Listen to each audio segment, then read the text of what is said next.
Thank you all for joining us today and welcome to our inaugural global seminar on retirement and how to thrive after the age of 60.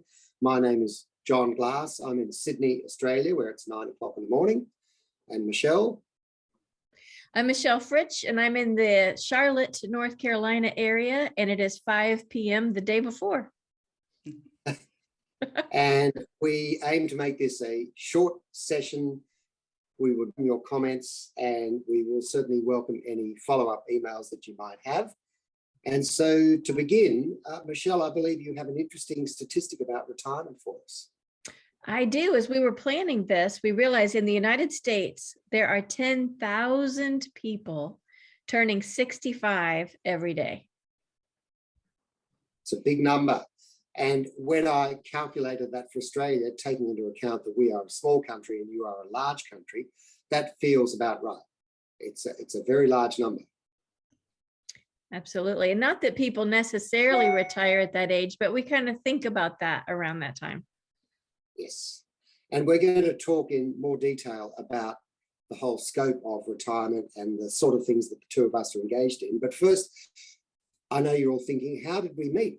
Someone from America, someone from Australia, how did we meet? And the answer is not at a conference, not in an airport lounge, but on LinkedIn, because we're both prolific publishers and somehow our messages swirled around and I can't remember, one of us contacted the other and away we went, and we've been talking for, I think, about a year now. I think so. It's been great fun. And one of the pillars of our conversation has always been the 3 pillars of retired life. So Michelle, would you like to talk us through those 3 pillars, please? Yeah, we find that a lot of people, when they think about retirement and planning for retirement, they're focused on the finances. And we actually will not be diving into anything about the finances today, but we're more going to talk about our common theme around purpose and the emotions, just the major life transition that is retirement. And so if the first pillar is finance, and as Michelle said, we are not talking about that, then the other 2 pillars are respectively health and emotions. And Michelle will address health, I will address emotions, but as she said, the overlap is with meaning and purpose, and more of that later. And perhaps you're wondering what brought each of us into this area of the 2 pillars, not the 3 pillars. My path to this outcome was pretty simple. I stopped full-time work 8 years ago. Gosh, it feels like 8 years ago.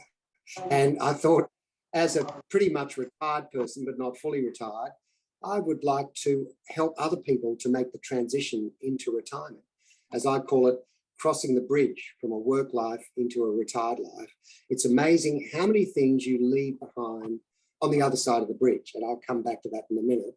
But Michelle, how did you get into this particular area yourself? I use the bridge analogy as well. I think it's a good one, but I've been in healthcare all of my career, and I saw way too many people fall into 1 of 3 pitfalls and then land in the hospital, and I would meet them when they were in a hospital bed. So either they seemed fine and retired and then their health plummeted, or their relationships disintegrated and then their health plummeted, or they lost their self-identity, which kind of gets into the emotions, and their health plummeted. So all of that is preventable. And so I left academia and regular care to develop a process to prevent those things. So in crossing that bridge, and it's a metaphor both of us use, as Michelle said, we thought we'd give you a couple of examples to bring this into a bit more of a living flesh and blood. And so I will just give you an idea about one of the clients that I've coached, because I am a retirement coach, which means that I sit with clients for sessions, listen to their story, and try and help them to cross that bridge into retirement. And a client I'd like to mention, obviously we'll call the client X, is somebody who struggled with identity. Now, identity is something that you do leave behind when you cross the bridge to retirement. As I like to put it to my clients in an early meeting, okay, when you worked, you probably had a business card which had your name and your cell phone number and your email address, and underneath was some very fancy schmancy title. Well, when you cross the bridge to retirement, you won't have that title which gave you some sort of identity. So what identity do you want to have on the other side when you retire? And with this particular client, we talked for a long, long time, and he formulated, because coaching is all about the client coming up with the insight, that in fact, his new lifestyle would be one to support his still working wife. So he would become the person who looked after the house, a kind of estate manager, and then help his wife with her working career and establish his own identity in that role. And he felt very happy with that. That gave him peace and contentment. And his job is to make sure everything works in the house, as well as building his own life outside the house. So as I say, in coaching, the answers are always within the client. The role of the coach is to facilitate an answer. So over to you, Michelle. Well, it's very similar. The way I've approached it as more of a healthcare person is certainly pulling all the health information together so that you can own it as an individual, looking at health risks, because we all have unique risks based on accidents we've had and our family history and so many personal things. And then to what you were saying, I find that for people to be active is important, mentally active, physically active, and socially active. So we make a plan for that. And then a plan for finding purpose, because I believe we have a purpose in each phase and it might be really different. So just a quick story. There's a man who's an engineer. He was not really wanting to talk about retirement, certainly not wanting to talk about purpose. But we will go through the process, and now he travels a lot. And so we're able to manage his health prior to travel, so he's prepared. But the big thing is he realized that he's very interested in he's in the automotive industry now. He realizes he's interested in the environment and what's happening. And so he has started learning more and more about solar panels and different sort of green initiatives. And it's allowing him, I think, of as kind of loosening the roots of his current job, getting ready to be able to move into a retirement place and be excited about it. So what we've discovered in our between the two of us and separate conversations with clients is that they're general idea in America and Australia of what a retirement looks like. There seems to be a strong current of opinion about what it means to be financially well off for a retirement that meets your needs as in terms of income. That's kind of well established, and there are financial planners who help, etc., etc. But I maintain there's no good benchmark for what a good retirement looks like in an emotional and physical and health sense. And one of our missions is to propagate the idea that there is an answer. It's not easy, but there is an answer. And of course, not to self-publicize too much. Perhaps in our own individual ways, we think we can help people who are crossing that bridge from a working life into retirement so that they can have a fulfilling retirement that they can be proud of. Any thoughts from you, Michelle, before we close off? I have a question for you, John, that what I find a lot of time is especially leaders do really identify with their profession, and that there's the risk of losing that self-identity. Is that true in Australia as well? Yes, I can speak from the point of view of the investment industry where I worked for 4 decades. There's a clear pathway for people who, once retired from the investment industry, seek board positions within the investment industry. And that's fits like a glove, and that's all good. But in no sense to criticize what is a free choice, it does in some sense lack a bit of imagination. There are so many other things that can be done in those beautiful 15 to 20 years of blooming, healthy, retired living. Why not go out and experiment and try something different? So that would be my message to people. I agree. The CEO of the last health system where I worked discovered a renewed passion for guitars and music. And I love that he's not in healthcare at all now. He is fixing guitars and jamming at jam sessions. And that's a beautiful story. And I'd be thinking, if I ever spoke to that gentleman, to find out what is it deep down inside him that has been fulfilled by that. somewhere deep down, there are some needs and wants that have been with him all his life that were presumably fulfilled when he worked. Now, why is it the guitars fill that gap in his life? Well, that's a question that only can answer, but it's a great story. So I think we will, sorry, Michelle, did you want to add anything to that? I was just going to ask if there were any questions. We appreciate you all joining us. Questions, please. And check the chat if you want to be able to contact us. Our information is in the chat. So before the avalanche of questions arrive in the chat room, please let me reconfirm what Michelle said. We'd love to hear from you via email. You've got our details, as she said, and we aim to follow up this session with a Q&A, and we'll announce the timing for that over the next few days, because we're sure that there are lots of questions out there that are thirsting for an answer, and if we can help anyone, we would love to do that. No questions coming through? No? I think Anita's asking one, but she was on mute.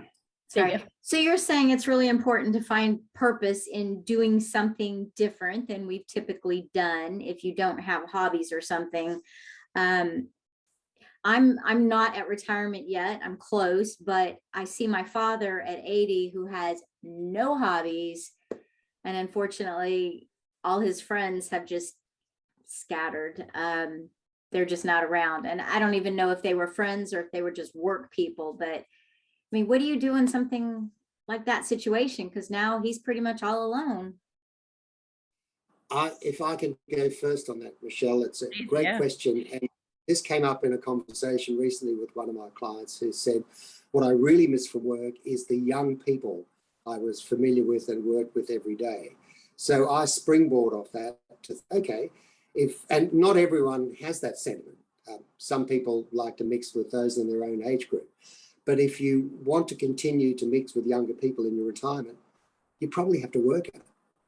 As you have to find out where those young people are and engage in some joint hobby or activity with them, whether it's cooking classes or gardening in the local park, whatever it is. There's probably an answer, but it, I think, does require effort. Michelle. Well, I agree. And I think we both have tools that just kind of help people remember what their passions and interests have been over time and what kind of breaks their heart that's currently happening around them that they might want to be part of the solution. And that often helps kind of hone where do I want to plug in? And you want it to be something that makes it fun to get up every morning, you know, something that they're looking forward to. It strikes me as really interesting that people spend 4 decades of working life fitting themselves into a very rigorous structure with a routine and a whole lot of activities around that. And then plenty of people move to retirement, cross the bridge, and blap, there's nothing. No structure, no routine. It's just, I'll get up and read the newspaper and walk around the block 5 times. And it strikes me as a real dislocation. And perhaps it comes back to my earlier comment. We don't really have readily available benchmarks for what a good and fulfilling retirement looks like. I think you can probably smell my prejudices. It's one where there is some structure and purpose and meaning and output, but I'm now starting to lecture. I'll stop talking. Over to you. No, I agree. It should be a part of retirement planning to figure these things out. But right now it's not on anybody's radar screen. So that's what we want to change. That I'm planning retirement. I'm going to need the money to get there. And oh, by the way, I need to figure out how I'm going to be best fulfilled in that next phase. So I think, true to our word, we've reached the 15-minute mark. Unless there are other questions, we'll close off. Are there any other questions? This is like running an auction. The gavel is about to fall on the desk. No more Hi, questions. John. Can I ask a quick question? Yes. One of the reasons that I always love talking to John is because I work with a lot of students who are just graduating. I'm a counselor for students just coming from the other end. And I always find that there's so much information that these are things that if we think about throughout our lives, then we can be prepared for. And one of the things that's just striking me is that, do you think that people, because one of the things they say is that, you know, from a psychological point of view, that stage of life when we're retiring, you should be looking to give back. You should already have sort of found meaning in your life, and the new meaning, instead of sort of moving yourself forward, is giving back to the community. Do you think that people find that hard? Do you think that unless you're that sort of philosophical person, do you find that your clients find it difficult to kind of grasp that concept of meaning and giving back? Does that make sense? Yeah, it's a fabulous question. Can I go first, Michelle? Sure. Because firstly, the need to give back is I think, deeply embedded in most people's psyche, but in many cases they don't realize it. So the first thing is to extract that need to give back, and then the second part is to find avenues through which to bring it to life, and perhaps that's also the difficult part. So there are thousands of different ways in which you can give back to society, but they're not on a bulletin board somewhere readily accessible. So I would just say, in summary, it's hard for people to realize that that's one of their goals that gives them meaning and purpose. And once they've identified that, it's hard for them to find out how to make it happen. Over to you, Michelle. No, I agree. And I think we get in our rut where we're like, I am a shoe salesman and I sell shoes and this is what I do. And we don't realize that there's so many more aspects to us and the things around us. So sometimes it helps to have a John or a me or somebody to kind of help tease out what are your other interests. Another quick story, a gentleman who's an airline executive had no interest in retiring, kind of went through a process like this and realized he loves children and he knows how important it is for newborn babies to have that skin time, to bond. And so he actually goes and rocks babies in the NICU when their families can't get there all the time. Talk about completely different from being an airline executive. I love that story. What a great story. So that fulfills his needs, and at the same time, he's helping other people who desperately need that help. Exactly. Yeah. So that's a lovely story. That's beautiful. Perfect. Exemplifies both of those things beautifully. Yeah. Well, maybe someone needs to make a business line out of that, helping airline executives find their purpose with young babies. Any other questions out there? No. Okay. Well, thank you all so much for joining us. As we said, you can contact us. We've put up our email addresses. As we said, we're hoping to have a Q&A session sometime soon, and perhaps we'll replicate this global webinar again, because what an amazing experience to have people in America and Australia all talking together. I love it. Good.